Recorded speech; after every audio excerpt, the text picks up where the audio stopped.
আচ্ছা 6 নম্বর কি আছে সোয়া যদি tan a equal to cos b হয় প্রমাণ করা যে a + b equal to 90 degree সোয়া যদি tan a equal to cos b tan a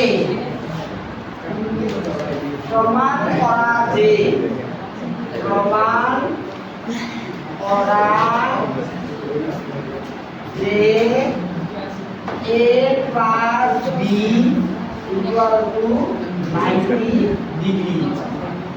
এরকম সূত্র a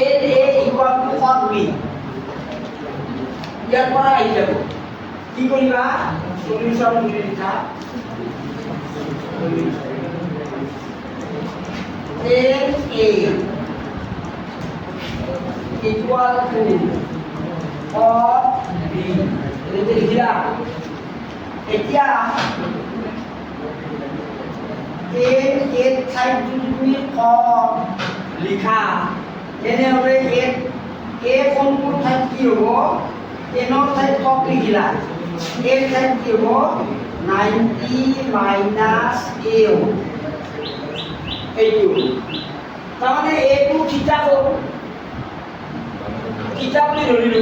গতিকে tan থিটা ইকুয়াল টু cos 90 minus থিটা গতিকে থিটাতে a আছে গতিকে cos 90 minus a সমান এইভাবে লিখা cos b এনেকে লিখিলা এনেকে লিখার ফলত কি হয়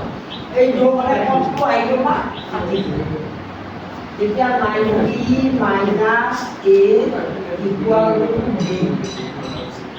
এইটো পাবা এইটো মানে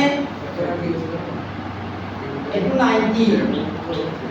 মাইনাস এইটো এইফালে গ'ল প্লাস a প্লাস b থাকি আছে গতিকে a plus b equal to 90 degree প্রমাণিত হল বা প্রভুলির হিল প্রুফ